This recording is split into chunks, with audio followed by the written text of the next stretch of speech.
नमस्कार मित्रांनो, मी डॉक्टर कल्याणी आणि मी माझ्या फॅमिली सोबत निघालेले आहे पुण्यातून हैदराबादला जाण्यासाठी आम्ही VRL ट्रॅव्हल्स बुक केली होती। दुपारी 2च्या दरम्यान आम्ही सालारजंग म्युझियम मध्ये प्रवेश केला। मोबाईलचं तिकीट देखील आपल्याला त्या ठिकाणी घ्यावं लागतं। ते तिकीट घेऊन आम्ही आतमध्ये गेलो। हे झुंबर जणू काय येणाऱ्या प्रेक्षकांच्या स्वागतासाठीच लावलेलं आहे असं वाटत होतं। म्युझियम मध्ये आम्ही वेगवेगळ्या प्रकारच्या मूर्ती बघितल्या। या तांबे आणि पितळ या धातूपासून बनवलेल्या अशा सुंदर मूर्त्या होत्या। त्यामध्ये प्रत्येक देवदेवतांच्या मूर्त्या आम्हाला बघायला मिळाल्या।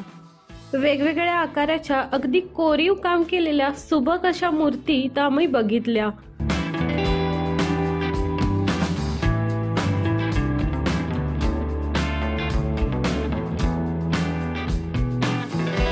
सोळाव्या शतकातली दक्षिण भारतातील नटराजची मूर्ती देखील आम्हाला या ठिकाणी बघायला मिळाली। त्यानंतर आम्ही बघितली गरुड देवतेची मूर्ती। शक्यतो ही मूर्ती आपल्याला कुठे बघायला मिळत नाही।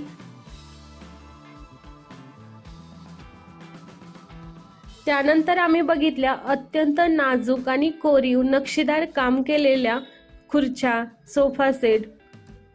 खरं तर आपल्याला वाटत असतं की आजच्या काळामध्ये अनेक प्रकारच्या व्हरायटी आपल्याला बाजारात बघायला मिळतात। वेगवेगळे नक्षीकाम केलेले वस्तू आजकाल उपलब्ध आहेत, परंतु तसं नाही। जुन्या काळात देखील तेवढेच कुशल कारागीर होते, त्यामुळे ते अत्यंत सुबकरित्या व्यवस्थित अशा वस्तू बनवत होते।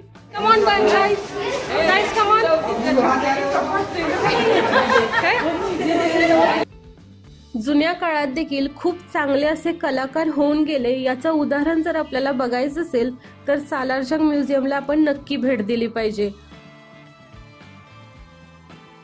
आणि या ठिकाणी आपण बघतोय जरीचं काम केलेला सुंदर असा मोर। खरंच हा मोर बघताना असं वाटतंय की आपण खरोखरच हा एखादा पक्षी बघतोय। पुरातन काळात भारत देशातील अनेक राज्यांना आपल्या राज्याचं संरक्षण करण्यासाठी तलवारी, कोयता, बंदूक यासारखी वेगवेगळ्या प्रकारची हत्यारं वापरावी लागत होती। शत्रूपासून आपल्या राज्याचं संरक्षण करण्यासाठी त्या काळी लोकांना आपल्या हातात शस्त्र घ्यावी लागत होती।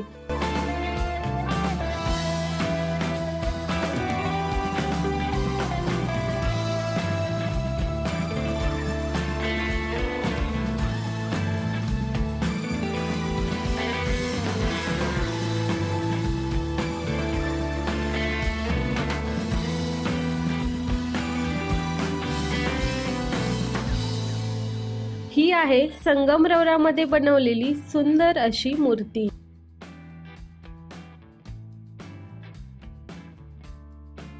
ही पेंटिंग्स देखील अत्यंत कलाकुसरीने काढलेली आहेत। खरंच त्यावेळेच्या लोकांकडे खूपच कला होती।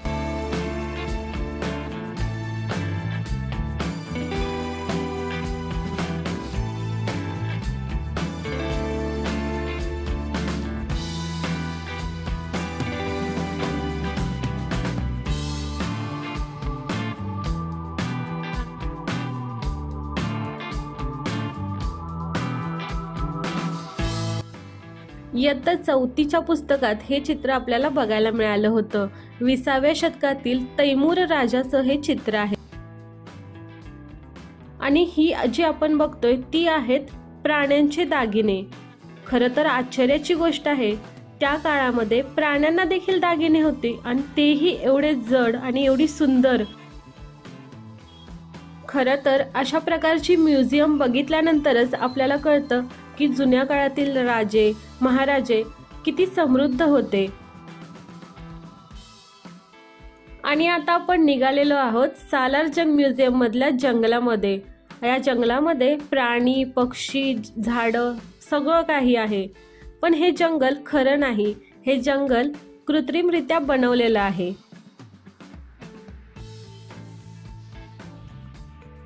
पक्षी आणि घरटे असलेलं हे जंगल आम्हाला खूप आवडलं।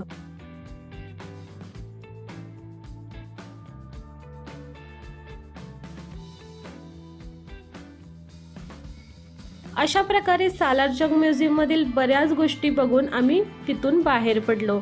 खरं तर आमचं अर्धं म्युझियम अजून बघायचं राहिलं होतं, परंतु संध्याकाळचे 5 वाजले होते आणि म्युझियम बंद होण्याची वेळ झाली होती, त्यामुळे आम्हाला तिथून बाहेर पडावं लागलं।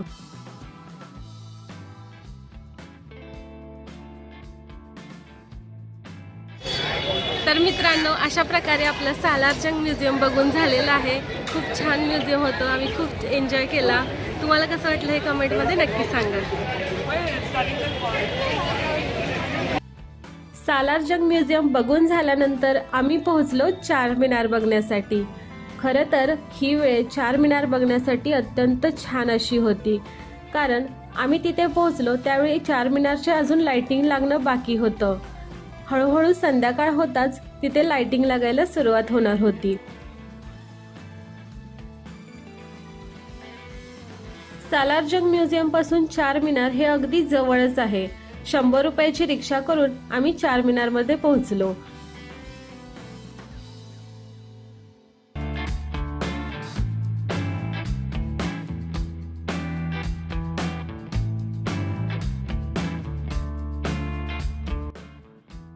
या ठिकाणी आपण बघतोय हैदराबादची आन बान शान, तो म्हणजे चारमिनार। संध्याकाळची वेळ म्हणजे आमची चहाची वेळ। चहा न घेता आम्ही कोणतंही काम करू शकत नाही, त्यामुळे आम्ही तिथे शोधला चांगला असा चहा। चारमिनारच्या बाजूलाच शंकराचं एक छान असं मंदिर आहे। अगदी आरतीची वेळ चालू होती आणि आम्ही तिथे पोहोचलो, त्यामुळे आम्हाला आरतीचा सुद्धा लाभ घेता आला। त्या मंदिरामध्ये शंकरासोबत प्रत्येक देवदेवतेची मूर्ती आहे। तर मित्रांनो, तुम्हाला हैदराबादचा हा व्लॉग कसा वाटला हे नक्की कळवा आणि यापुढे देखील आमचे व्हिडिओ असेच बघत राहा। धन्यवाद।